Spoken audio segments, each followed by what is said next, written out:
India is on the brink of rewriting history in global defense aviation in an unprecedented move. Russia has offered India not just its fifth-generation Su-57 stealth fighter, but something far more valuable: full access to its source code. Yes, full source code control. No strings attached. No restricted systems. Total autonomy. So, what does this really mean? How does it compare to the tightly guarded American F-35 program? What are the implications for India's defense future? And why is this deal sending shockwaves through the West? Let's break it all down. Chapter 1. The offer that shook the world. On June 4, 2025, Russia's state-owned United Aircraft Corporation dropped a bombshell announcement. It proposed a license production deal to India for the Su-57E, the export version of its fifth-generation stealth fighter. But this wasn't just about selling jets. This offer included the entire source code of the aircraft. Now, for most of us, source code might just sound like computer jargon, but in the world of advanced combat aviation,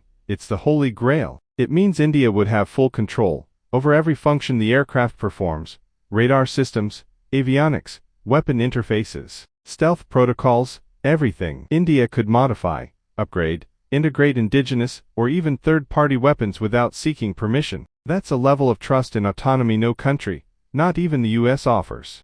Chapter 2. Why it's a big deal. To understand how revolutionary this is, we need to compare it with how fighter jet deals usually work. Take the American F-35, undoubtedly a marvel of modern technology. But if India were to buy it, the US would retain strict control. Operational software updates are centralized, no modifications allowed without approval, and any deviation from US policy could mean getting locked out of your own aircraft. In contrast, Russia is handing over the keys to the kingdom. India can customize the Su-57 as it pleases, tweak sensors, redesign the cockpit interface, integrate Indian-made missiles like the Astra, Rudram, or even future laser weapons. This offer isn't just about hardware, it's about sovereignty. Chapter 3. The Su-57, breaking it down. So what exactly is the Su-57? Russia's Su-57 is its flagship fifth-generation stealth fighter, comparable to America's F-22 and F-35 and China's J-20. Built for air dominance and multi-role capability, the aircraft comes with a stealth-optimized design, internal weapon bays, advanced avionics, long-range radar, supercruise capability, and with the Su-57M1 variant, the new L-51F engine, and enhanced stealth geometry. Yes, it's still being refined. Its software may not be as complex as the F-35, but it's significantly more advanced than any fourth-gen aircraft. It's already seen action in Ukraine in precision strike and electronic warfare roles. Chapter 4. India's journey with the Su-57. India's tryst with the Su-57 began in the early 2010 under the fifth-generation fighter aircraft (FGFA) program. Back then, India and Russia had ambitious co-development plans, but delays in the Russian program, differences in specifications, and evolving IAF doctrines led India to pause the deal. Now, over a decade later, combat deployments, new export customers like Algeria, and the unveiling of upgraded variants have changed the narrative. And this time, the deal is sweeter. India isn't being asked to co-develop from scratch. It's being offered a ready aircraft, complete with access to the tech underneath. Chapter 5. Technology transfer and Make in India. What makes this deal revolutionary is how it aligns with India's Make in India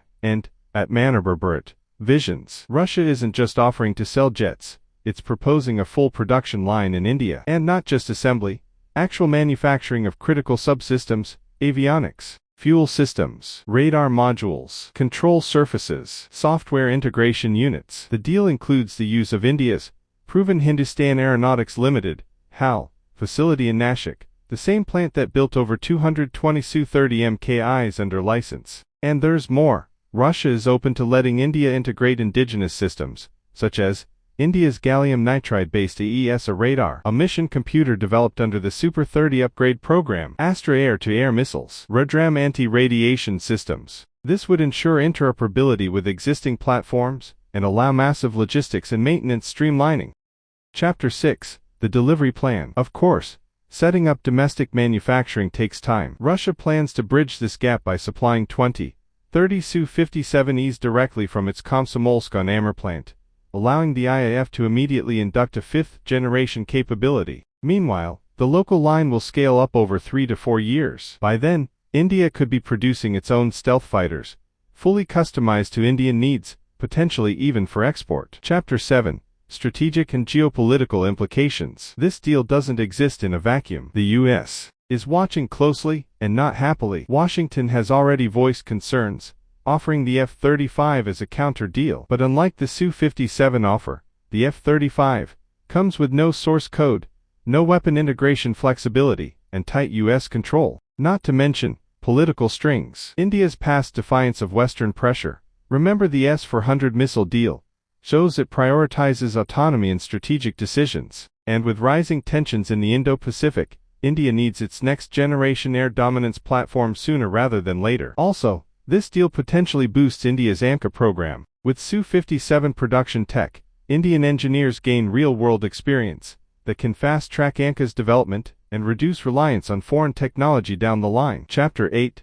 Challenges and Conditions. Of course, this isn't a done deal yet. Russia's proposal hinges on India signing a firm contract, one that guarantees production rights, localization terms, and tech transfers. India will have to carefully negotiate intellectual property rights, cost sharing, timeline security, and risk of future sanctions. There are also practical challenges: training, integration, infrastructure upgrades, and pilot familiarization. But for a nation already flying Su-30s, the leap may be more evolutionary than revolutionary.